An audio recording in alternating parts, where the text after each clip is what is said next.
Hi everyone, it's time for another live webinar from the Shiatsu Centre in Norwich. This is my lovely practice room behind me, and next door I've got Shakura helping me out.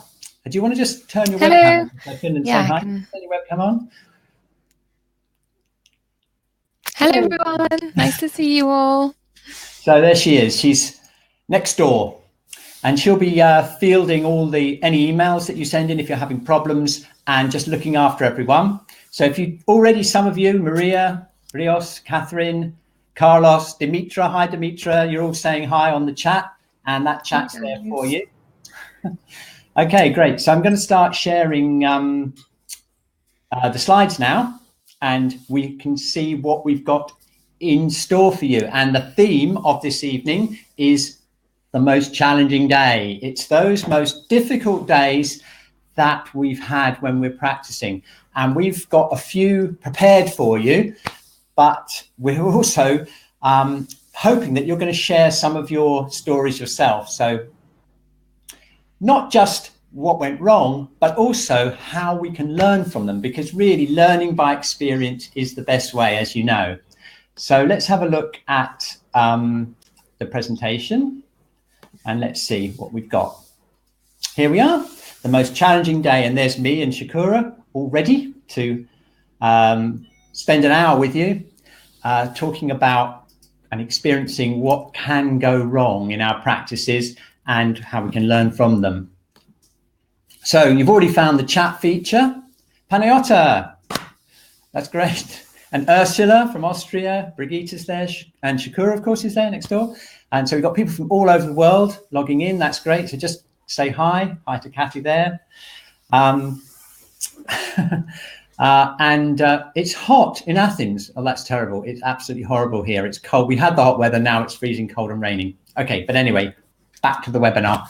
So we have the chat feature. We've got some handouts for you, which we can send later. We've got the slides you're seeing now. You've got video, me on video. It's going to be 60 minutes long.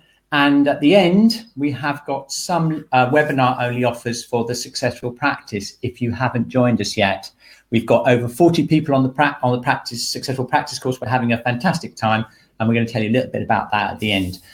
Okay, so let's just go ahead. So what's the themes? Well, we thought it would be fun to share our most challenging days. What can we learn from them? And then towards the end of the webinar, in about half an hour or 45 minutes, we'd like to share with you one of the meditations that we've created for the successful practice course. We've got over 50 exercises on the course, videos, interactive energy work exercises and meditation. So we just picked one of those 50 things to share with you. And it's called the Honored Guest Meditation. And the idea is you imagine that your client is an honored guest. How would you prepare for them? And we're going to take you through that. So if you've got a pen and paper, that will be great for later on. So maybe during this webinar, you might just want to pop out and get your notebook and everything, get ready for that.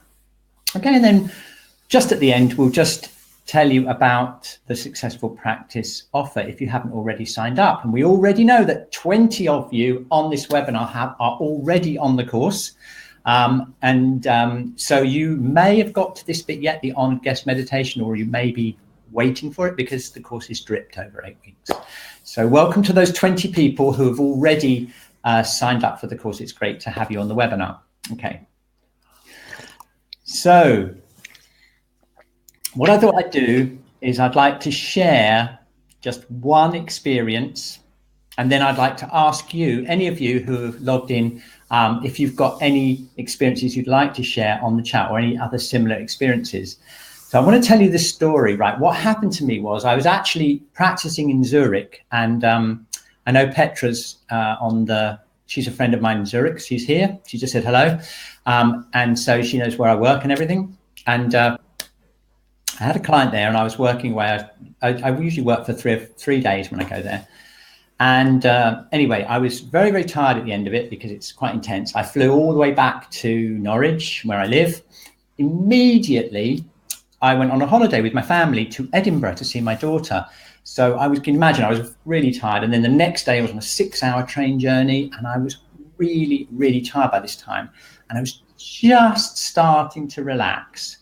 And suddenly I got a message through on my mobile phone, and I think it was actually Shakur or someone in the center was saying, oh, one of your clients really urgently wants to get in touch with you. And it turns out that one of the clients that I'd seen back in Zurich, and by this time I was way up in Scotland, was having a really strong reaction to the treatment. Now, this has happened to me, I think, about 5 times in the last 30 years where I've had really strong reactions. Sometimes I've kind of known they were going to happen, but sometimes they've been a complete surprise. And they're normally very, very strong liver releases. And they can cause all kinds of horrible symptoms, a lot of pain. You can get nausea. It's always, I have to say, it always turns out to be a good thing in the end, because that discharge from the liver really adjusts the whole system. But I know that it's a very, very difficult thing to talk people through and to get them through. When it happens in Norwich, or when somewhere where I am kind of thing, my policy is I always get them back into the treatment room for free as soon as possible. I get them back in, I check the HARA, I check all the symptoms, reassure them, give them recommendations, and I help them through it. The last one that happened to me was, it was a few months ago here in Norwich, and I actually did a home visit. I gave her, a free treatment in her home to help her through it. And it took about several weeks for her to completely adjust to this thing. But anyway, so I was up in Scotland, completely exhausted, on holiday, just coming out of a restaurant, and I got this call. And I had to call Switzerland, and the poor client was in a lot of distress. And I was like standing in the middle of the street in Edinburgh, completely exhausted, working on how to get this client who was 2,000 miles away in Switzerland through that experience. And that was, very, very challenging indeed. That was really challenging. I don't know if you've ever had any experiences like that, where you've had a client with a very strong reaction and you've had to help them through it. And if you have, please tell us about it on the chat, any of your experiences that you've had. Okay. So then the question was, well, the most important thing is, what did I learn from that? Well, the first thing is, now that we have mobile phones and we've got them with us all the time, we have to be prepared that sometimes we're going to have to support our clients at any time. This didn't happen back in the day when there were just landlines and there were no mobile phones, because everything was much kind of like more distant. Whereas now, you just never know when those messages are going to come through. And in fact, we've got an entire section on the Successful Practice course. As you'll know, if you're on it, you remember that. We have a whole section on dealing with communications, how you're going to manage them so that you do at least get some kind of break, really, from being available.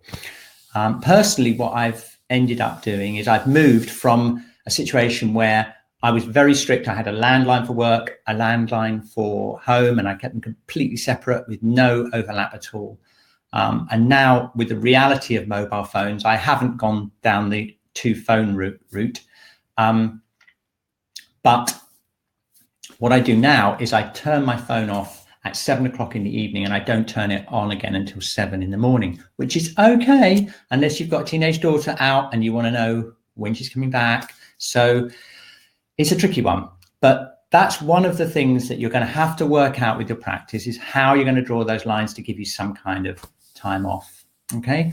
My other recommendation is, if you get any clients that have a strong reaction, first of all, encourage them to tell you that. So if you have a client that you think might have a reaction, make sure you say, we do this in the Shiatsu Center all the time. Like, if anything happens, I'm not saying it will, but you'll probably just feel maybe a bit achy for a day or two, or but there's a chance you might have a reaction. If anything worries you, please get in touch with us and we'll help you through it.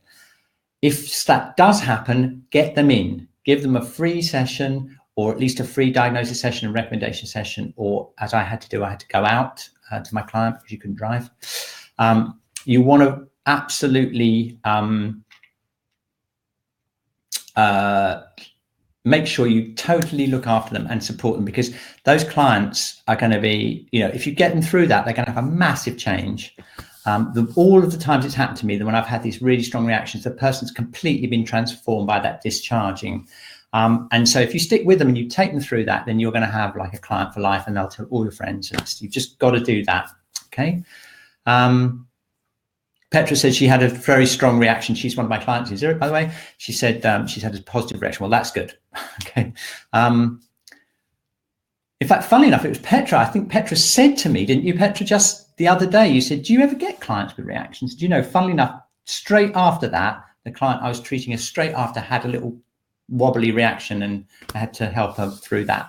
Luckily, it was my lunch break. Okay, but shiatsu is strong medicine. It's strong. Things are going to happen. Things are going to move. And you've got to be prepared for that. The best thing to do is be really interested in your client. Really find out what's happening with them. Because like I say, it's always, for me, it's always been a positive thing, but sometimes it's tough. Okay, here we are. Kathy's got some recommendations. Some mobiles can have 2 SIM cards, one for business and one for personal. You can swap it around in settings without messing around with the cards. That's a great idea. Yep, something like that would be really, really good. Yeah, that's great. Before I share anything else, has anyone else had one of those really challenging days? I know, Shakura, you have, haven't you? I don't know if you want to put your video on and just tell them maybe one of your challenging experiences that you had, just to vary a bit. Yeah, so one of them, because there's been a few. I think, I'd moved in to help look after my grandparents. And so I had 2 rooms upstairs, one for my bedroom and one I was using my living room stroke treatment room. And so they were very helpful. My grandparents had often opened the door for me. But one time I must have booked a client quite early in the day, and for some reason I just hadn't put it in my diary. So someone turned up and I was not ready for them. I had just woken up. I was in my pajamas. The room wasn't set up. So, it was just like sort of slightly messy living room situation happening. And I literally just had to ask them to wait a few minutes while I just pulled my dignity together. But no, it was definitely one worse moment, because they were in my house. It's another thing if people are knocking at your door and you're not there. I know that's really awful, but at least they haven't experienced you completely on every level, not ready for them. So that's definitely not a good experience of mine. Right, yeah. So that the lesson learned then is to make sure you're actually there when the client turns up. You're there. Make sure you write that in your diary. Yeah. I've got a story a little bit like that later on. So I don't know if anyone else who's out there has got anything they'd like to share. We'd really like to hear it. Just type it into the chat and share it with us. Otherwise, I'll go on to my second one, which you might like to hear about, which was this one. This was a really serious one. Okay, this was very early on. I just started practicing, and it was over 30 years ago. I was very new. I just started practicing. I had someone working for me in reception who was also helping me run the school. And suddenly this big guy comes in, very aggressive, comes in. I need to talk to you. Are you sure? Yeah, come into my office. I had a little office room.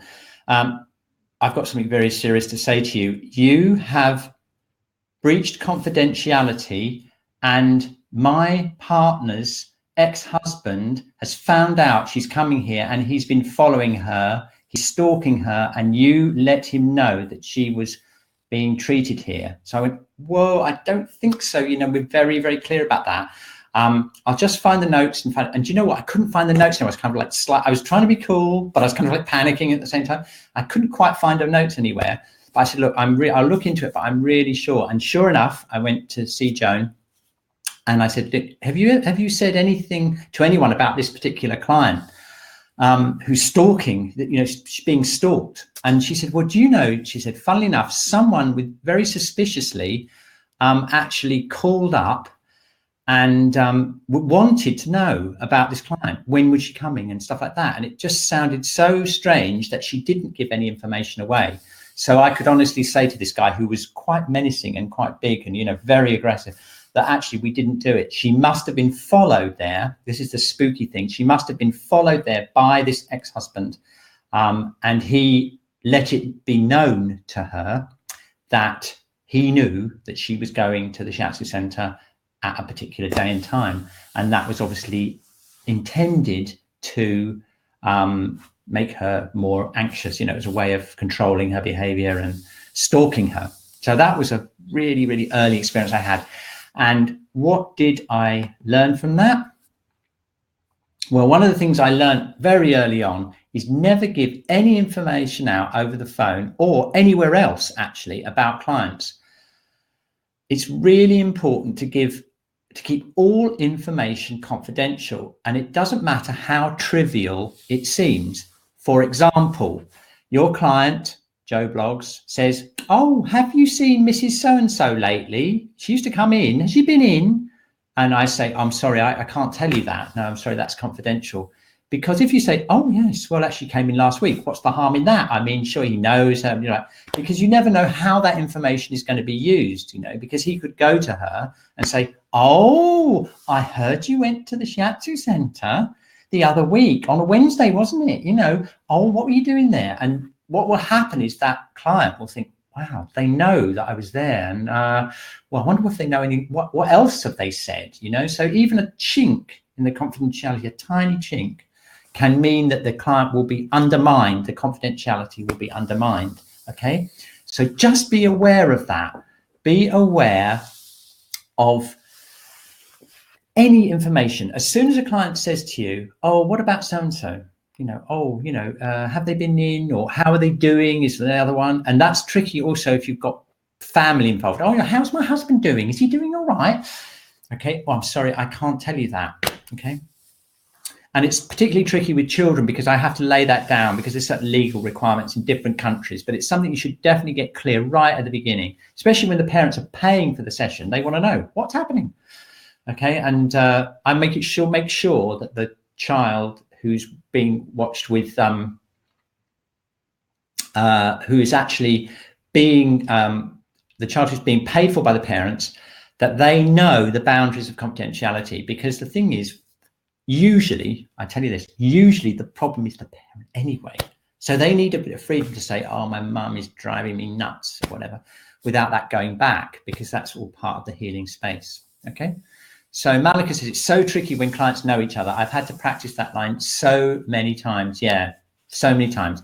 You've really got to watch out for it. And especially with your practice, because your practice is going to be, especially at the beginning, is almost always going to be through personal recommendations. So there's a massively high chance that your clients will know each other. What can you do? The only thing you can do is be utterly strict about it and never give out any information, no matter how trivial it seems.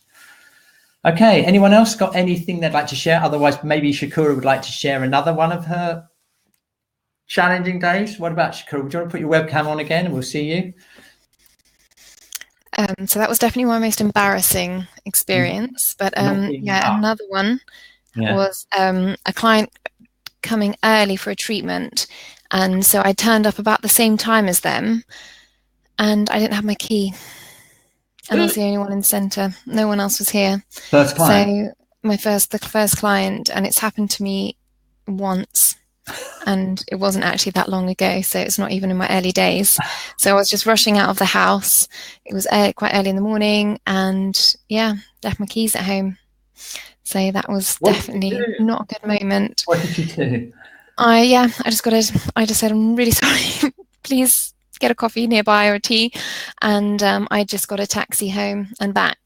And try to make the most of our time. Luckily, I had some time afterwards, so it didn't affect how long the treatment was. But definitely, like, my professional reputation definitely got knocked. And and I think another time is like feeling so ill. Like one time waking up and I was really unwell, and no one was at the clinic again, and I couldn't make it to my appointment because I just couldn't actually even crawl out of bed. And not having the client's contact details. So that's something that I always make sure that I have now on my phone. So I literally just had to call my mum and just say, "I'm so sorry, but I can't actually move. Do you mind like going and explaining to my client? So my full, it was, again, my client had turned up for the appointment, and that was the only way that I was going to be able to get the message to them, and my mum had to meet them there and apologize. So yeah, all my embarrassing moments are coming out today. So I suppose the thing you learned from that key thing is just make sure, well, first of all, it's a good idea to be there 15 minutes early, or even half an hour early, just because half an hour, because I was I think I was 20 minutes early and they'd come early as well. I mean, the thing is, 20 minutes, I still would have struggled to get there back on time. So yeah, just one of those moments. Okay, great. Let me share some of I've got 3 more. Yeah, I think it's your turn now. Yeah, my turn. Yeah. Okay. All right. Okay, here we are. We have this, Shakura will probably remember this. We have had quite a lot of buskers, just acoustic buskers, just playing guitars and stuff like that. And they usually go straight out that window there, just at the bottom of the window. But one time we had these buskers from out of town, and they set up at the bottom of the lane, which is only about 10, 20 meters from the entrance here. And they had a PA, a really loud PA. And suddenly the whole room was totally like shaking.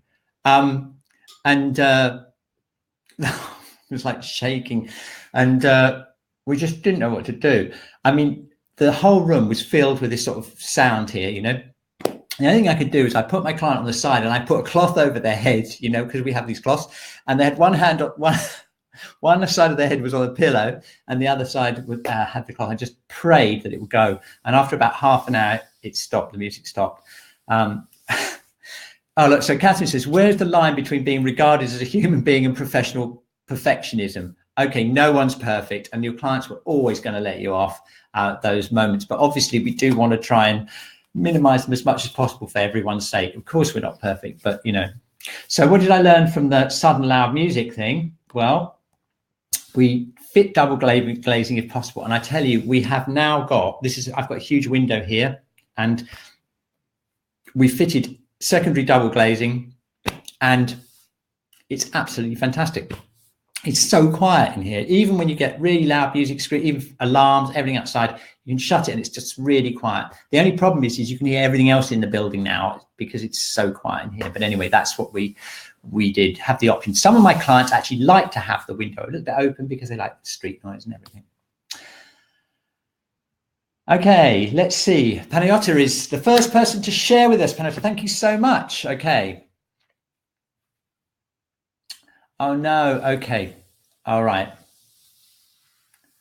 Okay. So basically, a client called her. She answered because she thought she would be asked to change the appointment that we had on Wednesday. But no, she was crying, telling me she's not well at all and that she's scared, and she asked to come for treatment now. She said it wasn't possible. Reminded the breathing exercises. Sure, everything was all right. When she came 3 days later, she told me she's very well and feels happy with everything. It's going the way she wants to, and she thanked me before. I told her on the phone on Sunday because it really helped her. Do you see? There we go. Often it's just a small thing that will get them through that crisis, that healing crisis as they're adjusting. So exactly the right thing, yeah. And Shakura has definitely shown her very human side, and they are still regular clients. Okay, do you want to see? I think I've got 2 more. I can't remember what they were. Let me just think what they are, and I'll tell you some more stories. Let me see which I've got. Okay, yes, the power cut one. Well, what happened was we had the fuse box overheated. All the power went off. We've got no other power here except for electricity, and it was quite cold. So the temperature started dropping in the building. All the heating went off. I think it was for about half a day. It got dark. So we used blankets to cover up the clients, and we had candles. Luckily, we actually had candles in the building. I don't know why exactly. Maybe Shakura had them for something. I don't know why we had them. Maybe for the classes or something. So it was really quite incredible. This room was completely dark and it was surrounded by candles. It really actually looked quite nice. And the poor client was there like wrapped up in a blanket, absolutely fine. So we managed to survive that particular power cut disaster. Be prepared is my recommendation. Be prepared for anything and have alternative emergency arrangements if you're relying on one particular type of power source. Okay, very good. So anyone else would like to share any of their experiences that they've had? Or maybe I'll just go on to one more. Oh, yes. Okay. Okay. Now, just outside here where Shakura is, there's a door. And the door has a latch on it. Okay. In other words, the latch can be dropped and you can't get in. So anyway, one day I was working, this was a few years ago, I was working in this room, and someone must have come in and they dropped the latch and went off, right? So the client's resting, everything is nice and calm. I've just finished the shiatsu, right? Okay. So I go out, close the door, try and get into the office where the tea is and the kettle and all the stuff, and the door's locked and there's no way I can get in. So what I did was I had to run down the stairs, go across the road to the sandwich shop, borrow a knife from the guy who ran the sandwich shop across the road, Sam. I then had to run through the alleyway, round the back of the building, climb up a fire escape, very much like Spider-Man in this diagram, climb up the fire escape onto the roof. I had to climb up the roof, get onto the window ledge, open the window with the knife, climb in onto the desk and into the room, and then I composed myself. I made the tea and served it to the client. They were completely unaware of the drama that was unfolding around the space. After that, we decided to keep a spare key hidden in a cupboard in the bathroom. And as far as I know, it's still there, although we've not had a repeat of that particular incident. So let's just see what we learned from it. Okay. Be careful of latch locks. If they are going to be dropped, and we've got one at the bottom of the stairs, which I just want to remind Shakura, every now and then someone drops that latch. Luckily, we've all got spare keys, but it can be an issue. If it can happen, if anything can go wrong, it will. If there's a little thing in your mind, oh, do you know what? I might get locked out. It is going to happen. One day you will be locked out. Okay. And so always have emergency access organized. That's our recommendation. Okay. Oh, here we go. Look, Alison, she did the same. She was stuck between the front door of the holistic center where I worked and the inner door. No key, no phone, no shoes on, nobody else due in, and my son to collect from school. There we go. That is just terrible. That reminds me, the whole shoe thing reminds me of something I haven't put in the slides, which is we used to keep, believe it or not, we didn't used to have a lock at the bottom of the stairs. People used to come in freely. This was like back in the day, years ago. People used to freely come in. I can't believe we did that now. But one day I had a pair of really quite nice suede boots that I bought in America when I was teaching. And I put them at the bottom of the stairs, and it was I don't know what happened, but someone came in and they stole my shoes. Yeah. So I was in the shiatsu center with no shoes. I had to go across the street and down the street and around the corner with bare feet and go to a head shop and buy some Tai Chi slippers, very much like I'm wearing now. And I had to walk back with them. So there I was walking through the streets with no shoes. I never did get the boots back. After that, we fitted a lock at the bottom of the door. Okay, let's see Petrus. So far, my worst experience was a guy showing up in very short shorts and a tiny sleeveless T-shirt. I was shocked and could not touch him like this. So I made an excuse, went to my class, gave him a pair of my clothes. Oh, yeah, gave him a pair of pants and T-shirt and asked him politely to wear those. Good point. Okay, now that's why when we treat in the shiatsu center, we always cover people with a sheet. So it doesn't matter now. I mean, I do have clients that prefer to undress down to underclothes, and that's cool. I cover them with a sheet, a blanket. I just carry on. Doesn't matter. It's just I've got one or two clients that do that. They just don't like to be, inhibited by the clothing. But I know exactly what you mean. Yeah, that's it's worth doing that. And in fact, I do have spare, like clothes, like loose trousers and stuff like that for clients who come in very tight jeans and they want to, change and stuff. Let's have a look at Kathy's thing. So she used to do chef jobs. Her wrists would give out occasionally. She's treating a good friend who's doing some back work. I went to do a stretch and my wrists went and I fell on him. He was very understanding and learned the hard way to look after your body too. Yeah, that's a really good thing. Yeah, I've done that before. I have actually like nearly fallen on clients. I don't know exactly why. Sometimes you just lose concentration, you lose your balance. It's just, you know. Another thing that used to really bother me was I used to have hay fever all the time. I used to get really bad hay fever. I don't get it so much now, which meant that during the springtime, my nose was dripping all the time.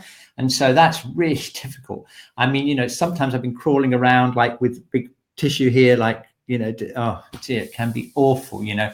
Or you can have that time when you've got a really bad cough, where you get dry throat. Have you ever had that? Dry throat, and you go, and you've got no water, and you have to hold it. Or sneezes. Sometimes I've held sneezes in, that sort of thing like that.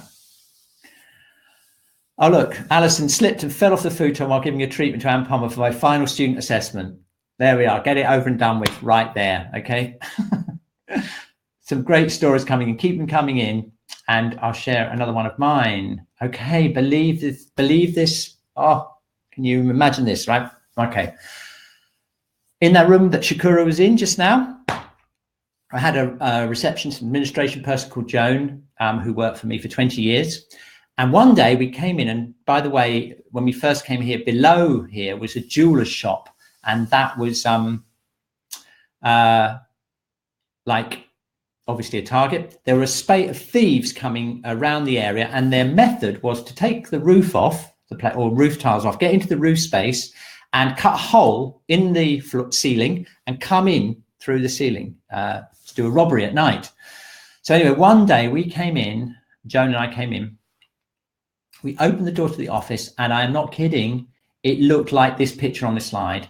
Everything in the whole office was completely covered in dirt and dust. It looked, the whole room was grey because it's a 300-year-old building, and you can imagine in the roof space there's all this dust and pigeon droppings, the whole room. And I tell you, for like months afterwards, or even years afterwards, when we cleared out behind really like drawers, we would find little bits of grey dust left from that. Okay, it took weeks and weeks and weeks for us to get it clean, and we regret doing that now, because what we learn from that is, if you get a really serious emergency like that, don't try and put it right yourself. What we should have done is we should have got commercial cleaners in, and we should have claimed it on the insurance. And even if we couldn't claim it, we should have got people in to do it, because it was just the most horrendous job you can ever imagine. Okay, so just to break things up, have you got anything else that you can share, Shakura? Or wait a minute, we've got one coming in. Loretta, my worst day was when I didn't get the client folder for a patient at cancer care clinic. And the client was new. I walked into the treatment room and saw a child. I never worked on such a small young person. This 9-year-old told me about his brain cancer. I was really thrown off balance, almost too much for my self-alignment skills. Yeah, that's always worth being prepared. We were talking about that just a minute ago when we were waiting to start the webinar. Shakura and I, we were swapping other stories for similar nature. It's really good to know who you're going to be treating and something about them in advance. Yeah. Wow. Shakura, so have you got anything else that you'd like to share? Anything else? Yeah, like you were saying along those lines. Yeah. You know, I had a new client coming in, and this is my early days working at the Shiatsu Centre, and I was getting quite busy, and I think I just felt a bit flustered. And as the client came up, I said, "Hi, Tom." Yeah, what's wrong with that? Well, it wasn't his name. Oh, right. And so yeah, I looked down at the diary after, you know, a few minutes later, and I didn't quite know how to like pull myself back from that one. And I think you know, at the time, you know, being new to everything, I think you sort of gave me a bit of advice every now and then, and that was definitely one of the moments when you reminded me to just check the diary, check who your client is before they arrive. I mean, it's only happened, I know that was the only time it happened because I was pretty horrified that you know, like someone comes to see you, they expect to at least be recognized for who they are. Yeah. Called by their real name. Exactly. So, yeah. And I tell you another thing, it's really important to put their full name in the diary, because the thing is, quite often I personally have memory blanks about people's second names, you know. So especially the regular clients, we tend to just put the first name in. But sometimes I just have these blanks, like, what is their second name? Because you need the second name to pull the notes out of the filing cabinet. And it's so embarrassing when you've had a client for 20 years and you say to them, what's your second name again? And I do the same thing. I mean, when I hear clients coming up the stairs, especially if it's yours or one of the other team members who's working in the other room, I always look in the diary and to try and make eye contact and say hi, whatever the name is, you know, and you've got an appointment with so-and-so. Apart from anything else, it's always nice to know who's in the building, you know, make sure it's a client, you know. Absolutely. Yeah. I know I did, like, one of my sort of most challenging clients was this lady who kept taking all her clothes off. Like, I don't mind, you know, if they want to get comfortable, but, you know, I didn't quite know how to say to her, like, you know, it's keep warm, you know, that's the only thing I could say was, you know, keep warm, keep a layer or two on, you know. But yeah, some people are just used to it. They're used to having massage, so they just assume it's a form of massage, so they just need to take the clothes off. Exactly. And they're quite surprised sometimes when they don't have to, you know. No, I kind of encourage a layer or two. All right, yes, look, Brigitte in that line says that she wants Tree to go, insisted on being naked, but he didn't come back when he realized he had to keep his trousers on. So there's another side to it as well, you know what I mean? But what you're actually offering, you know, so that's really, really worth knowing. Yeah, I mean, that's also another part of our client preparation, isn't it? It's, you know, it's like making sure that people have a clear idea of what's going to happen, and what to expect. And always make it really clear, because I do massage as well, so I always make it really clear that, you know, shiatsu's without oils and with clothes on. Yes, yeah, that's right. And we do have that as part of our receptionist sort of checklist that we do when people call up. We say, you know, we work through clothing, wear loose, comfortable clothing is one of our sort of path of things, isn't it? Yeah, exactly. Okay, great. Let's just see how many more excruciating experiences I can share. I've got a few more. Let's have a look. So what have I got? Oh my God. Okay, this was one of the most horrendously challenging things that ever happened in the Shiatsu Center. I don't think it can get any more extreme than this. You can't. No. Were you there? Were you around? I wasn't. No, I wasn't. You weren't? No. Well, what happened was I was just bringing the tea back to one of my clients who was resting. I just done a Shiatsu. He was a regular client, absolutely fine. I was outside the door and I could hear this noise, which was actually like the death rattle. He was actually like not breathing, and he didn't have a heartbeat. So I went in thinking he was snoring. He was like blue, lying there. I couldn't rouse him. And luckily, it just so happened that one of our students was in the building, and she'd just finished doing her CPR training and her first aid. So she came in and she said, do you know what? I think you need CPR. So we did some checks. I ran upstairs to see Dinah, who was with the client upstairs. I said, Dinah, we've got a situation. We need help. Could you come down and help us? She came down. Me and the student started doing CPR. I did the breathing. She did the compressions. We took turns. And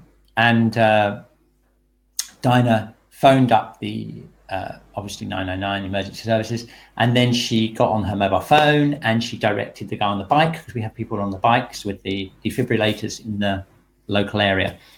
And this picture of this, the nearest thing I could find, a picture of what my treatment room looked like. I mean, in the end, we had 13 people, paramedics and police, in this room here. And the whole place was like a massive, like, emergency room with massive defibrillators. I mean, the guy with the bike had a little defibrillator, and then another load of people came in with a car with a bigger defibrillator, and then the ambulance came with two guys with a massive defibrillator. So we had 3 defibrillators. We had injections, we had syringes, we had wires, we had police, you know. So the whole thing was just amazing.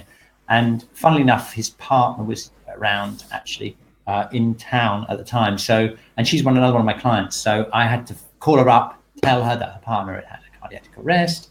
I went up to I cancelled the rest of my day. I went to the hospital with her, and I was there all afternoon and evening with her. The guy had 3 more heart attacks on the way to hospital, but he completely survived, and he was totally fine and came back as a client, believe it or not. And I have to say that it took me a while to process that trauma, because every time I went out there to collect making the tea, you know, I just had this flashback of that experience. Yeah, I'm surprised you left anyone alone after that.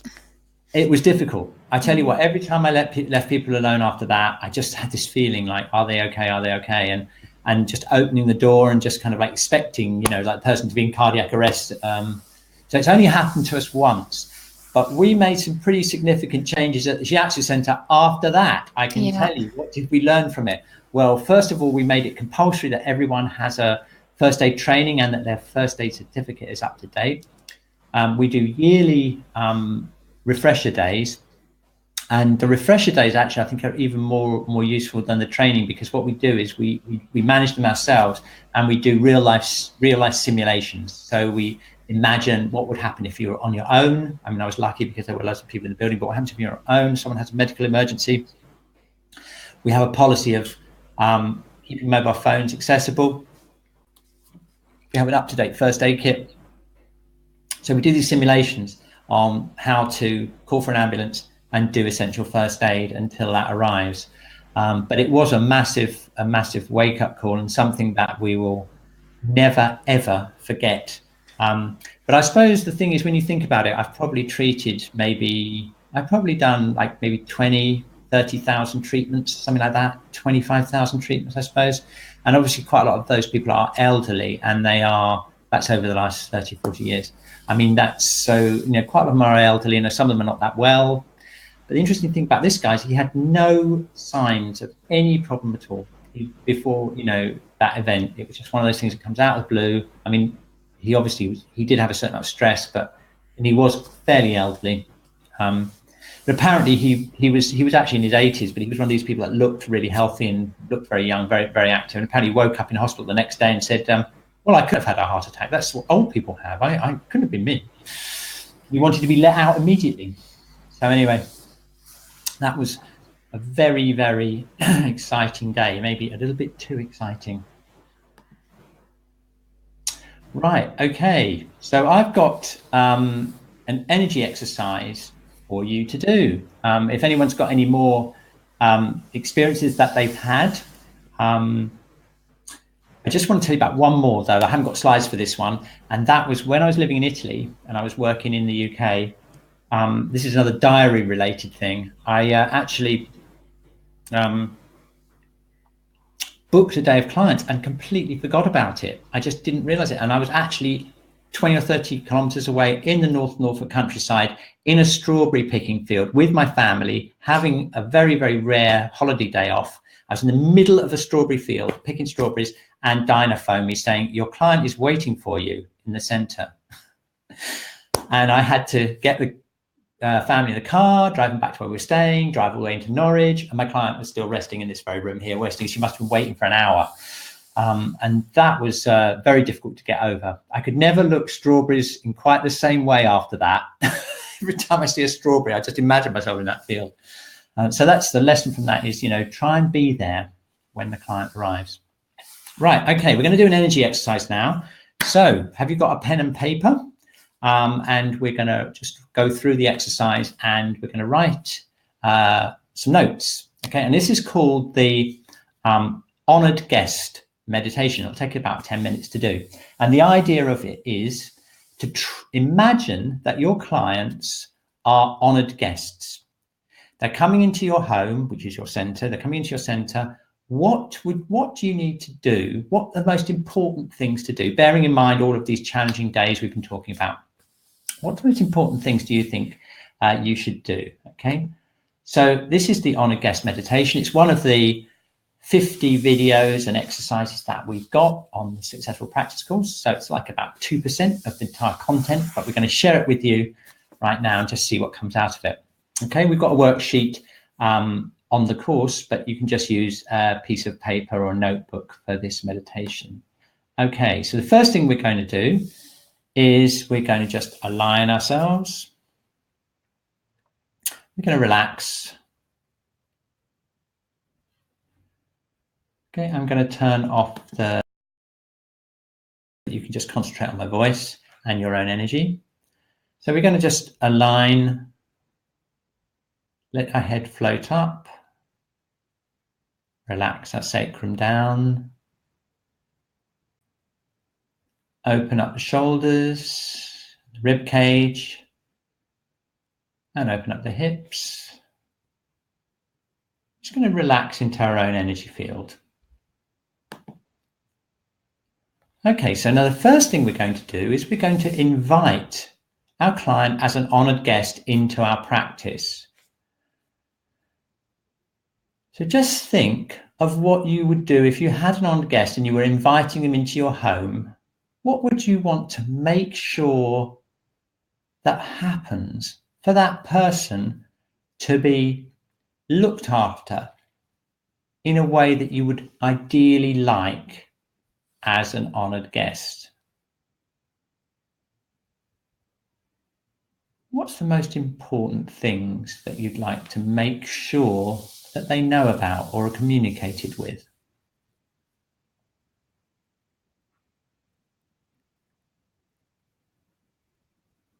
Okay, now if you just get your pen and your notebook and just write down 1 or 2 or 3 bullet points of the things that or little notes that you think the most important thing when you invite that person into your space.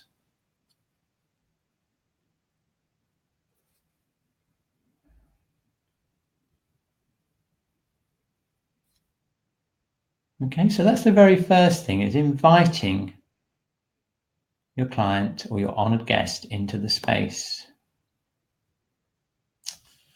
Okay, so again, we're going to relax now. And we're going to realign, and just close your eyes. The next thing is preparing ourselves. Okay, when you have a guest at home, what's the sort of thing that you do when you have a guest, a really important guest that you want to look after? What will you do in your house to make them welcome? And by extension, what will you do in your practice for that honoured guest, your client, to come into your space? First of all, just relax and feel your instinct coming up. What's your instinct that you want to do?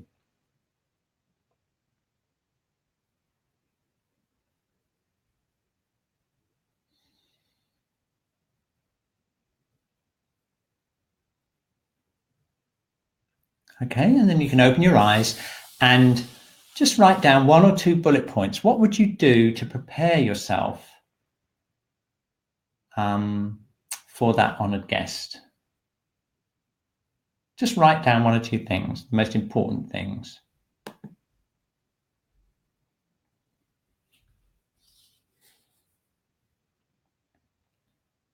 Okay. Now we've got to think about the space we're in. So we've thought about ourselves, how we want to be. Now let's think of the space. So again, sitting and relaxing, closing our eyes. Think of the space that you're in when you're in your treatment space. Or by extension, if you were at home and you were inviting your honoured guest in.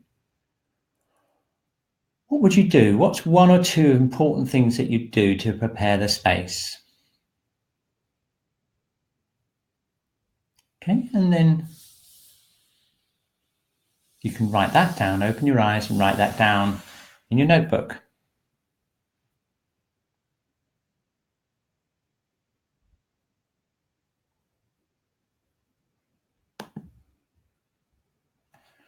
Okay, so here we go.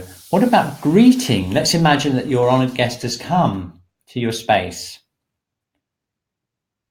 What would you feel happy about? What would you like to happen when you greet them? Close our eyes.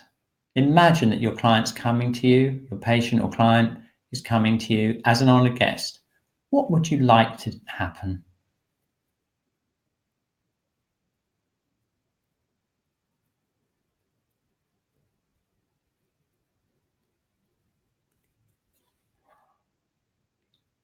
Okay, and you can open your eyes and just write down 1 or 2 bullet points in your notebook.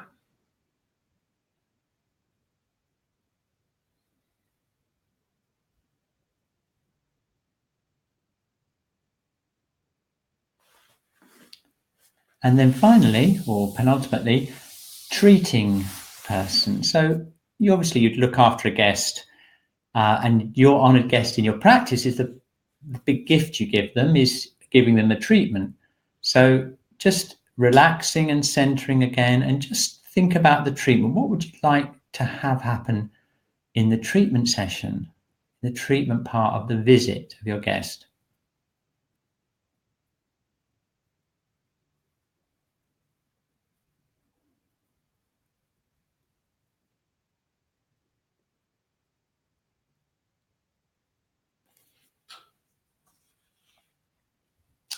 Okay, and then you can open your eyes and just jot that down. What's the special things that you'd like to happen to that person?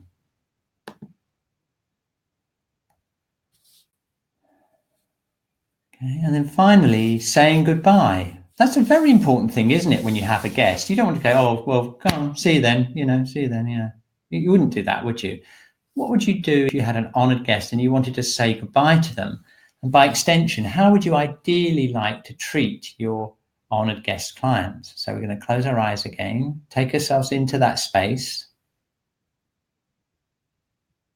Our honoured guest is leaving. How do we want to say goodbye? Just get a feeling for the energy.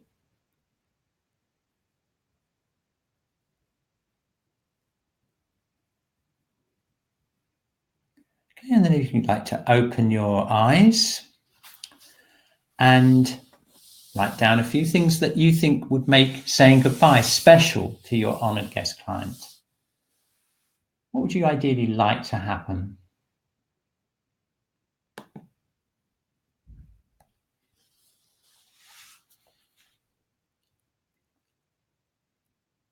And maybe there's a few things that you've noticed in the energy exercise that you don't feel you're doing as well as you could do, or maybe the things you feel really happy about, the way that you greet or say goodbye or prepare yourselves or your space.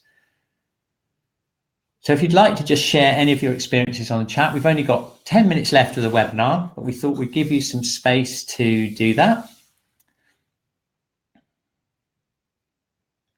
You should have a nice list now of a few bullet points of how you can improve your flow of your clients.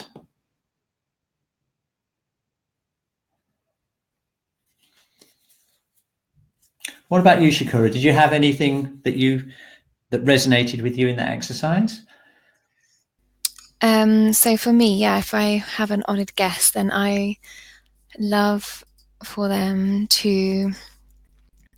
I would just love for the centre to be really clean, really presentable. Mm-hmm. If I was inviting someone to my house, I know that I would clean my house, and so it looked, it felt really smart, and I'd have fresh towels in the bathroom, and I would, and also I'd like to be prepared. So if people are coming for dinner, say, I'd like to have ideally everything all cooked and ready to go, that I wasn't sort of still running around trying to clean up as they were there. And so I thought, when people come to the centre, just to have it really clear, because sometimes it can get a bit cluttered if lots of people are working here and we're all everyone's doing different things. So it's I just thought, I just want to take that upper level, have it really clear when people arrive, and that when they go into the room, it's like as if, like I remember you saying before, as if it's like a hotel room, the sheets are smart and everything's in place. Like it feels like they're the first people to use the room, sort of feeling. And when I say goodbye, just always make sure with the greeting and when I say goodbye to have eye contact, and just to make them feel like they're special.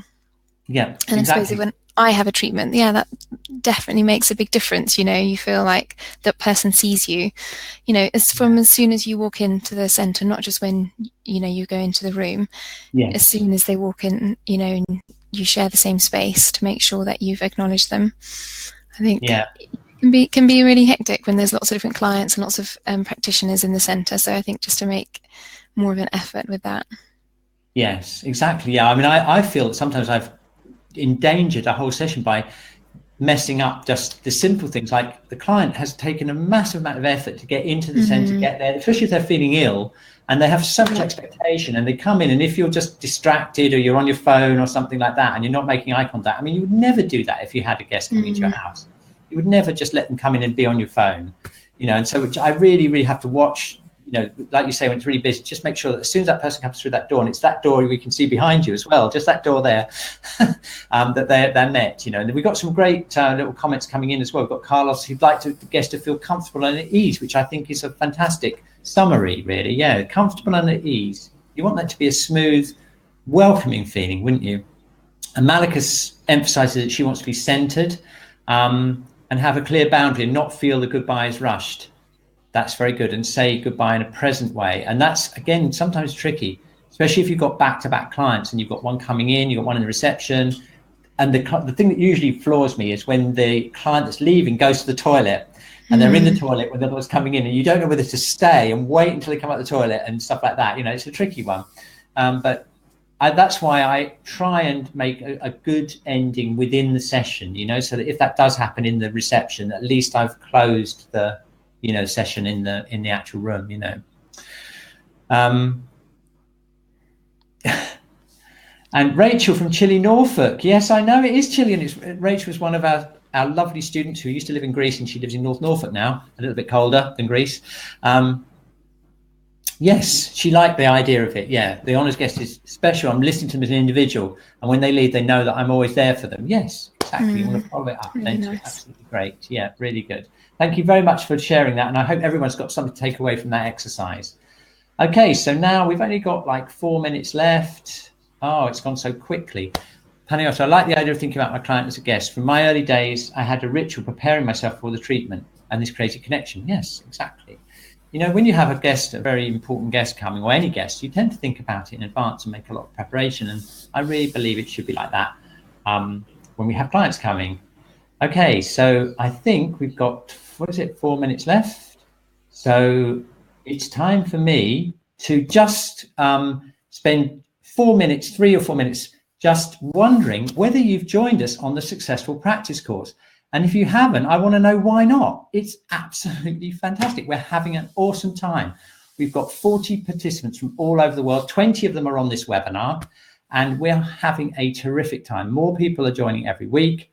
It's really fun. We don't have any marketing or selling jargon, nothing like that. It's all energy work, imagination, fun stuff that we're doing, and it's so cool. Okay, it's not that expensive to do. It's going to cost you as much as a few clients. Most of our almost all of our students get the money back within a few weeks because they have increased clients coming in. Okay, it's a lifetime investment. You'll have access to the course. It's an indefinite lifetime access course, so it's a really long-term investment. And as I say, it's a 7-module course. We have got 50 videos and exercises. We cover everything to let you have your ideal practice. I mean, we spent 30 years doing it. We've spent thousands of euros on training, and we want to share it basically because we want shiatsu people to be successful. Okay, this is what it looks like. It's all online, loads of videos, loads of fun stuff like we've done here. It's just really good. No marketing or selling jargon because we don't feel it's appropriate for healers. Okay, just for the price of a few clients' fees. Okay, we've got all this access of this information that we want to share. We've already sharing it with over 40 people, and we'd like you to join us if you think you can benefit from it. Okay, so what we've done is we've actually got an email prepared to go out to you, those of you who haven't already joined the course, and we're going to offer you, just as part of the launch thing and to say thank you for coming to the webinar, we're going to cut the price by 50%. But we can only offer that to 10 places because, you know, for obvious reasons. So we've limited it to 10 people. So, you know, if you'd like to join us, we'd love to have you on the course. It's very interactive. Just check out the landing page and you'll see how it works. Yeah, so that's it. Oh, look, here we are. Here's a few people saying, Maria, she's on the course. I recommend it. It's really helpful. Thank you for the course team. Yeah, we are. She's one of the 20 people on the webinar who are on the course.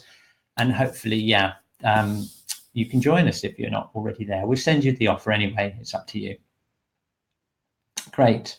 Okay, so that's the end. We've got 1 minute left just to say thank you so much. How about you coming back to video back on again, Shakura, just to say goodbye to everyone.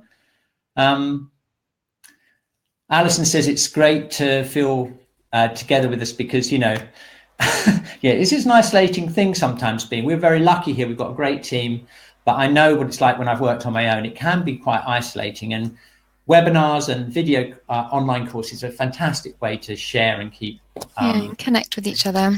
It is good fun, isn't it? And we are having a terrific time putting it together. Shakura features on quite a lot of the videos. You've helped out with making the videos, haven't you? Yeah, and because I did this when I first started practicing, so it's sort of like my experience of building up my practice, and then also knowing that you can go round and round, now that we're doing it again, it's so many good reminders. So it's just, you can keep improving. It's just good. And we've completely transformed it, haven't we? Because we've made it so much more accessible and so much more video content. We've spent weeks creating more video content.